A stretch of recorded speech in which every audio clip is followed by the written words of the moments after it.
પાલીતાણા જે ગુજરાત રાજ્યના ભાવનગર જિલ્લાનો પાલીતાણા તાલુકો છે, જેનો ઇતિહાસ 11મી સદીથી શરૂ થાય છે. પાલીતાણા જે ભારતની આઝાદી પહેલાં એક સમૃદ્ધ રજવાડું હતું, જેમાં અનેક રાજાઓ દ્વારા શાસન કરવામાં આવ્યું હતું. તેમના શાસનકાળ દરમિયાન બાંધવામાં આવેલી ઇમારતો આજે પણ પાલીતાણામાં જોવા મળે છે, જેને જોઈને આપણને પાલીતાણા રજવાડાનો ઇતિહાસ જાણવાની ઈચ્છાઓ જાગે છે. જેથી આજના વિડીયોમાં આપણે પાલીતાણા રજવાડાનો ઇતિહાસ જાણીશું. નમસ્કાર મિત્રો, તો સ્વાગત છે એક નવા વિડીયોમાં. સો ફ્રેન્ડ્સ, હું છું ધર્મેશ અને ધર્મેશ પટેલ યુટ્યુબ ચેનલમાં તમારું સ્વાગત છે. સો ફ્રેન્ડ્સ, આજના વિડીયોમાં આપણે પાલીતાણા રજવાડાનો ઇતિહાસ જાણીશું. સો વિડીયોમાં છેલ્લે સુધી બન્યા રહો. તો ચાલો વિડીયોને શરૂ કરીએ. મિત્રો, પાલીતાણા ગુજરાતના સૌરાષ્ટ્ર વિસ્તારમાં આવેલું એક શહેર છે, જે એક સમયનું ઐતિહાસિક રજવાડું હતું, જેની સ્થાપના 11મી સદીમાં ગોયલ રાજપૂતો દ્વારા કરવામાં આવી હતી. તો મિત્રો, સૌપ્રથમ જાણીશું આપણે પાલીતાણા રજવાડાની સ્થાપના કેવી રીતે થઈ અને કોના દ્વારા કરવામાં આવી. પ્રાચીન સમયમાં પાલીતાણા શહેર પાદલિપ્તપુર નામે ઓળખાતું હતું. પાલીતાણા જૈનોનું શાશ્વત તીર્થસ્થળ છે. એવું માનવામાં આવે છે કે પ્રથમ જૈન તીર્થકર ભગવાન આદિનાથે શેત્રુંજય ટેકરી પર ધ્યાન કર્યું હતું અને તેમના પ્રથમ ઉપદેશ આપ્યો હતો. આ ટેકરીને શેત્રુંજય નામ આપવામાં આવ્યું, જેનો અર્થ છે આંતરિક શત્રુઓ પર વિજય મેળવનાર સ્થળ. શેત્રુંજય ટેકરી પરના મંદિરોનું નિર્માણ 11મી સદીથી શરૂ થયું હતું. કુમારપાળ સોલંકી જેવા રાજાઓએ આ સ્થળે પ્રથમ મંદિરો બંધાવ્યા હતા. 11મી અને 12મી સદી દરમિયાન બનેલા મંદિરોમાંથી કેટલાક મંદિરો મુસ્લિમ આક્રમણકારો દ્વારા નુકસાન પામ્યા હતા. ખાસ કરીને અલાઉદ્દીન ખિલજીના હુમલાઓમાં નાશ પામ્યા હતા. ઈસવીસન 1240ની આસપાસ રાજસ્થાનમાં ઉગ્ર સ્પર્ધા અને યુદ્ધના કારણે મૂળ ખેરગઢના ગોહિલ રાજપૂતો, જેઓ સૂર્યવંશી ક્ષત્રિયોની શાખા હતા, તેઓ ગુજરાતના દરિયાકાંઠે સ્થળાંતર કર્યું, જેમાં ગોહિલ રાજપૂતોના એક નેતા ઠાકોર સેજકજી હતા. ઈસવીસન 1240થી 1250માં ખેરગઢ રાજસ્થાનથી આવેલા ગોહિલો જૂનાગઢના રા મહિપાલના રાજદરબારમાં સેજકજી સ્થાન પામ્યા. ત્યારબાદ રા મહિપાળ તેમને ભાર ગામની જાગીર આપે છે. રા મહિપાળે આપેલા ભાર ગામની જાગીરમાં બાહુબળે વિસ્તરણ કર્યું. આજનો ભાવનગર જિલ્લો એ ગોહિલોનો ઉજળો ઇતિહાસ દર્શાવતો રહ્યો છે.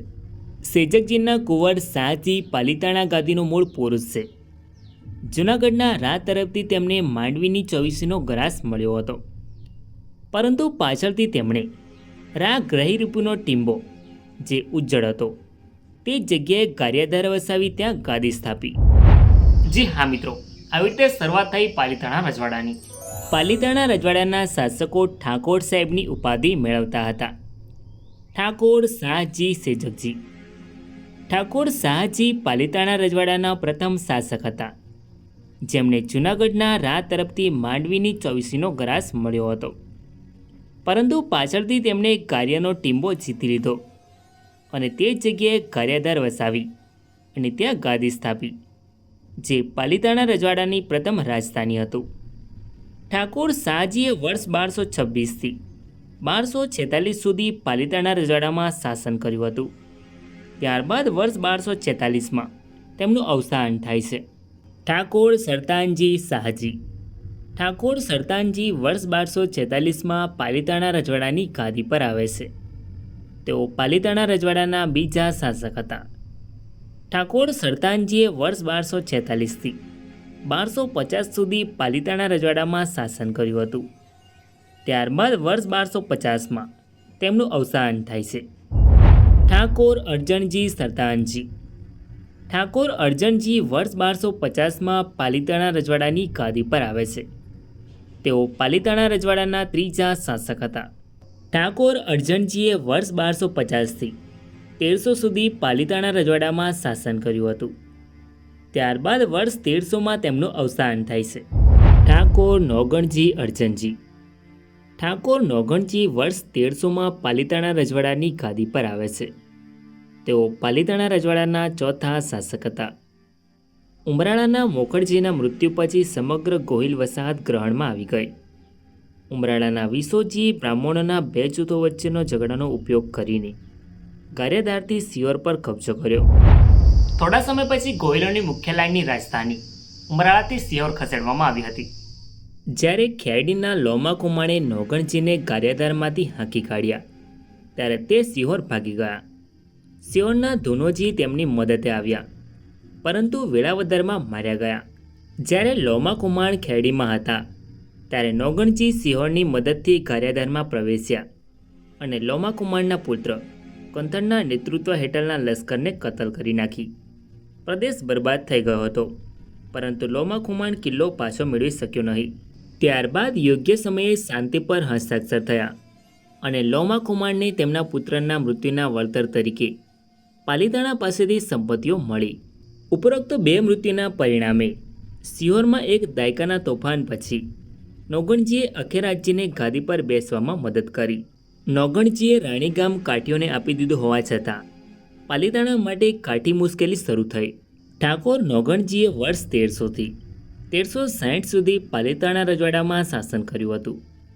ત્યારબાદ વર્ષ 1360માં તેમનું અવસાન થાય છે. ઠાકોર જસાજી નોગણજી. ઠાકોર જસાજી વર્ષ 1360માં પાલીતાણા રજવાડાની ગાદી પર આવે છે. તેઓ પાલીતાણા રજવાડાના 5મા શાસક હતા. ઠાકોર જસાજીએ વર્ષ 1360થી 1400 સુધી પાલીતાણા રજવાડામાં શાસન કર્યું હતું. ત્યારબાદ વર્ષ 1400માં તેમનું અવસાન થાય છે. ઠાકોર બનાજી જસાજી. ઠાકોર બનાજી વર્ષ 1400માં પાલીતાણા રજવાડાની ગાદી પર આવે છે. ઠાકોર બનાજી પાલીતાણા રજવાડાના 6ઠા શાસક હતા. ઠાકોર બનાજીએ વર્ષ 1400થી 1455 સુધી પાલીતાણા રજવાડામાં શાસન કર્યું હતું. ત્યારબાદ વર્ષ 1455માં તેમનું અવસાન થાય છે. ઠાકોર સવોજી બનાજી. ઠાકોર સવોજી વર્ષ 1455માં પાલીતાણા રજવાડાની ગાદી પર આવે છે. તેઓ પાલીતાણા રજવાડાના 7મા શાસક હતા. ઠાકોર સવોજીએ વર્ષ 1455થી 1487 સુધી પાલીતાણા રજવાડામાં શાસન કર્યું હતું. ત્યારબાદ ગારિયાધાર નજીક ખારા ખાતે કાઠીઓ દ્વારા સવોજીની હત્યા કરવામાં આવી હતી. ઠાકોર હાદાજી સવોજી. ઠાકોર હાદાજી વર્ષ 1487માં પાલીતાણા રજવાડાની ગાદી પર આવે છે. તેઓ પાલીતાણા રજવાડાના 8મા શાસક હતા. ઠાકોર હાદાજીએ વર્ષ 1487થી 1519 સુધી પાલીતાણા રજવાડામાં શાસન કર્યું હતું. ત્યારબાદ વર્ષ 1519માં તેમનું અવસાન થાય છે. ઠાકોર કાંદાજી હાદાજી. ઠાકોર કાંદાજી વર્ષ 1519માં પાલીતાણા રજવાડાની ગાદી પર આવે છે. તેઓ પાલીતાણા રજવાડાના 9મા શાસક હતા. ઠાકોર કાંદાજીએ વર્ષ 1519થી 1579 સુધી પાલીતાણા રજવાડામાં શાસન કર્યું હતું. ત્યારબાદ વર્ષ 1579માં તેમનું અવસાન થાય છે. ઠાકોર નોગણજી કાંધાજી. ઠાકોર નોગણજી બીજા વર્ષ 1579માં પાલીતાણા રજવાડાની ગાદી પર આવે છે. તેઓ પાલીતાણા રજવાડાના 10મા શાસક હતા. ઠાકોર અરજણજી નોગણજી. ઠાકોર અરજણજી બીજા પાલીતાણા રજવાડાના 11મા શાસક હતા. તેમના અવસાન બાદ તેમનો પુત્ર ઠાકોર કાંદાજી બીજા પાલીતાણાની ગાદી સંભાળે છે. ઠાકોર કાંદાજી અરજણજી. ઠાકોર કાંદાજી બીજા પાલીતાણા રજવાડાના 12મા શાસક હતા. તેમણે ઘણા વર્ષો સુધી પાલીતાણા રજવાડામાં શાસન કર્યું હતું. ત્યારબાદ તેમનું અવસાન થાય છે. ઠાકોર સવાજી કાંદાજી. ઠાકોર સવાજી બીજા પાલીતાણા રજવાડાના 13મા શાસક હતા. તેમણે ઘણા વર્ષો સુધી પાલીતાણા રજવાડામાં શાસન કર્યું હતું. ત્યારબાદ તેમનું અવસાન થાય છે. ઠાકોર સરતાનજી સવાજી. ઠાકોર સરતાનજી પાલીતાણા રજવાડાના 14મા શાસક હતા. તેમણે ઘણા વર્ષો સુધી પાલીતાણા રજવાડામાં શાસન કર્યું હતું. ત્યારબાદ તેમનું અવસાન થાય છે. ઠાકોર કાંદાજી સરતાનજી. ઠાકોર કાંદાજી ત્રીજા પાલીતાણા રજવાડાના 15મા શાસક હતા. તેમણે ઘણા વર્ષો સુધી પાલીતાણા રજવાડામાં શાસન કર્યું હતું. ત્યારબાદ તેમનું અવસાન થાય છે. ઠાકોર પૃથ્વીરાજજી કાંદાજી.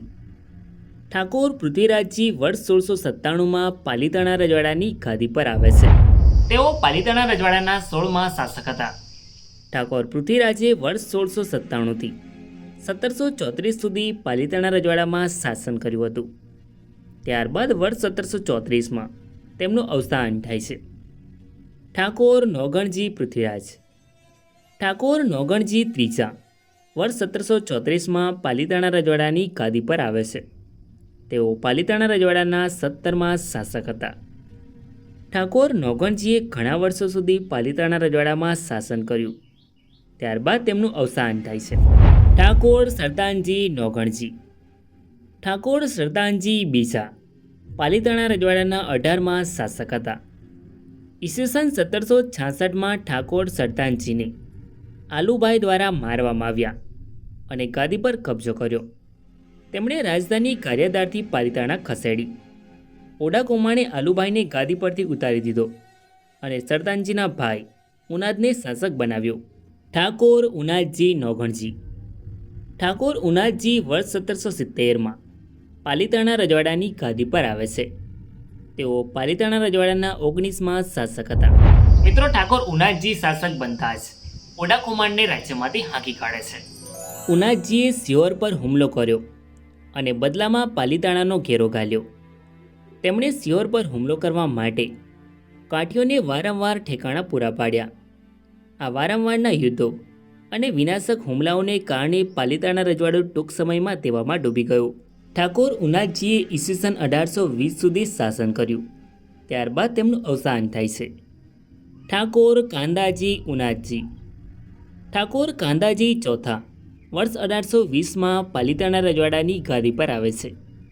તેઓ પાલીતાણા રજવાડાના 20મા શાસક હતા. વારંવાર આક્રમણોના કારણે ઠાકોર કાંદાજીના શાસનકાળ દરમિયાન પાલીતાણા રજવાડાના શેત્રુંજયના પવિત્ર ડુંગરને 1821થી 1843 દરમિયાન અમદાવાદના નગર શેઠ વખાટકના હાથે કુશલચંદને ગીરવે મૂકવામાં આવ્યો. શેત્રુંજય ટેકરી પર પાલીતાણાનું નિયંત્રણ ખરેખર પૂર્ણ નહોતું, કારણ કે ઈસવીસન 1311માં બોરી વિસ્તારના કબજા પછી ગુજરાતના રાજ્યપાલ મુરાદ બક્ષે પાલીતાણાની સલાહ લીધા વિના દરબારના ઝવેરી શાંતિદાસ ઝવેરીને શેત્રુંજય ટેકરી આપી દીધી હતી. ઈસવીસન 1830 સુધીમાં સમગ્ર કાઠિયાવાડમાં શાંતિની સામાન્ય લાગણી પ્રવર્તી અને પાલીતાણાએ તેના દેવાની ચૂકવણી અને પ્રાંતના એકંદર વિકાસ પર ધ્યાન કેન્દ્રિત કર્યું. ઠાકોર કાંદાજી ચોથાએ વર્ષ 1820થી 1840 સુધી પાલીતાણા રજવાડામાં શાસન કર્યું. ત્યારબાદ તેમનું અવસાન થાય છે. ઠાકોર નોગણજી કાંદાજી. ઠાકોર નોગણજી ચોથા વર્ષ 1840માં પાલીતાણા રજવાડાની ગાદી પર આવે છે. તેઓ પાલીતાણા રજવાડાના 21મા શાસક હતા. ઠાકોર નોગણજી ચોથાએ વર્ષ 1840થી 1860 સુધી પાલીતાણા રજવાડામાં શાસન કર્યું. ત્યારબાદ તેમનું અવસાન થાય છે. ઠાકોર પ્રતાપસિંહ નોગણજી. ઠાકોર પ્રતાપસિંહ વર્ષ 1860માં પાલીતાણા રજવાડાની ગાદી પર આવે છે. તેઓ પાલીતાણા રજવાડાના 22મા શાસક હતા. ઠાકોર પ્રતાપસિંહે ફક્ત 8 મહિના સુધી શાસન કર્યું હતું. ત્યારબાદ તેમનું અવસાન થાય છે. ઠાકોર સુરસિંહજી પ્રતાપસિંહ. ઠાકોર સુરસિંહજી વર્ષ 1860માં પાલીતાણા રજવાડાની ગાદી પર આવે છે. તેઓ પાલીતાણા રજવાડાના 23મા શાસક હતા. ઠાકોર સુરસિંહ માત્ર 16 વર્ષની ઉંમરે પાલીતાણાની ગાદી સંભાળે છે. ઠાકોર સુરસિંહજીએ પોતાના શાસનની શરૂઆતમાં જ રજવાડાના વહીવટને વ્યવસ્થિત કરવા પર ધ્યાન આપ્યું. તેમણે ખેડૂતોની સમસ્યાઓને સાંભળી અને કરવેરાની પ્રણાલીમાં સુધારા કર્યા. ઠાકોર સુરસિંહજીએ વર્ષ 1860થી 1885 સુધી પાલીતાણા રજવાડામાં શાસન કર્યું હતું. ત્યારબાદ તેમનું અવસાન થાય છે. ઠાકોર માનસિંહજી સુરસિંહજી. ઠાકોર માનસિંહજી વર્ષ 1885માં પાલીતાણા રજવાડાની ગાદી પર આવે છે. ઠાકોર માનસિંહજી પાલીતાણા રજવાડાના 24મા શાસક હતા. ઠાકોર માનસિંહજીએ 23 વર્ષની ઉંમરે પાલીતાણાનું રાજસિંહાસન સંભાળ્યું. તે સમયે પાલીતાણા નાનું પરંતુ આધ્યાત્મિક અને સાંસ્કૃતિક રીતે સમૃદ્ધ રજવાડું હતું. તેમણે દુષ્કાળના સમયે ગરીબો માટે અનાજની વ્યવસ્થા કરી હતી. 1896માં બ્રિટિશ સરકારે માનસિંહજીને knight commander of the star of ઇન્ડિયાનું સન્માન આપ્યું હતું. પાલીતાણા રજવાડું 289 ચોરસ માઇલના વિસ્તારમાં ફેલાયેલું હતું અને તેમની પાસે 74 ઘોડેસવારો, 401 પાયદળ અને 7 તોપોની સેના હતી. ઠાકોર માનસિંહજીએ વીરપુરના ઠાકોર સુરાજી બીજાની પુત્રી સાથે લગ્ન કર્યા હતા. ઠાકોર માનસિંહજીએ વર્ષ 1885થી 1905 સુધી પાલિતાણા રજવાડામાં શાસન કર્યું હતું. ત્યારબાદ 29 ઓગસ્ટ 1905ના રોજ તેમનું અવસાન થાય છે. ઠાકોર સર બહાદુરસિંહજી માનસિંહજી. ઠાકોર સર બહાદુરસિંહ વર્ષ 1905માં પાલિતાણા રજવાડાની ગાદી પર આવે છે. તેઓ પાલિતાણા રજવાડાના 25મા શાસક હતા. ઠાકોર બહાદુરસિંહજીનો જન્મ 1885માં થયો હતો. તેમનું શિક્ષણ રાજકોટની રાજકુમાર કોલેજમાં થયું હતું. જ્યારે બહાદુરસિંહજીએ રાજગાદી સંભાળી ત્યારે પાલિતાણા રજવાડું આર્થિક અને રાજકીય રીતે સ્થિર હતું. ઠાકોર બહાદુરસિંહના શાસન દરમિયાન એક મોટો પડકાર હતો રજવાડાની આધુનિકીકરણની જરૂરિયાત. બ્રિટિશ શાસન હેઠળ રજવાડાઓને આધુનિક વહીવટ, શિક્ષણ અને આરોગ્ય સેવાઓની અપેક્ષા રાખવામાં આવતી હતી, જેથી બહાદુરસિંહજીએ આ દિશામાં પગલાં લીધા. તેમણે રજવાડામાં શાળાઓ અને દવાખાનાઓની સ્થાપના માટે ભંડોળો ફાળવ્યા, જેથી પ્રજા સુધી શિક્ષણ અને આરોગ્ય સેવાઓ પહોંચે. તેમના શાસનમાં જૈન મંદિરોનું રક્ષણ અને સંવર્ધન પણ ચાલુ રહ્યું, કારણ કે પાલિતાણા જૈન ધર્મનું મુખ્ય કેન્દ્ર હતું. મિત્રો, ભારત દેશમાં 1947 સુધી અંગ્રેજોનું શાસન રહ્યું હતું, જેમાં પાલિતાણા રજવાડું કાઠિયાવાડ એજન્સીમાં આવતું હતું. 1947માં ભારત દેશ અંગ્રેજોના શાસનમાંથી આઝાદ થયો ત્યારે ભારતનું વિભાજન થયું. ત્યારે ભારતના ભૂતપૂર્વ મૂળ રાજ્યોને નવા રચાયેલા ભારત સંઘ અને પાકિસ્તાન ગમે તે એકસાથે જોડાવાનો વિકલ્પ આપવામાં આવ્યો હતો. ત્યારે પાલિતાણા રજવાડાના છેલ્લા શાસક ઠાકોર બહાદુરસિંહે પાલિતાણા રજવાડાને ભારત સંઘમાં સામેલ કર્યું, જે આજે ગુજરાત રાજ્યના ભાવનગર જિલ્લાનો પાલિતાણા તાલુકો છે. પાલિતાણા રજવાડું વર્ષ 1921માં 777 ચોરસ કિલોમીટરમાં ફેલાયેલું હતું, જેમાં 91 ગામોનો સમાવેશ થતો હતો. અને 1921માં પાલિતાણા રજવાડાની વસ્તી 58,000 હતી. મિત્રો, આ છે પાલિતાણા રજવાડાનો નકશો, જે તમે સ્ક્રીન પર જોઈ શકો છો. જ્યારે આ છે પાલિતાણા રજવાડાનો સિમ્બોલ, જ્યારે આ છે પાલિતાણા રજવાડાના શાસકોની કોર્ટ ફી. સો ફ્રેન્ડ્સ, આ તો પાલિતાણા રજવાડાનો ઇતિહાસ. આઈ હોપ કે તમને આ વિડીયો ગમ્યો હશે.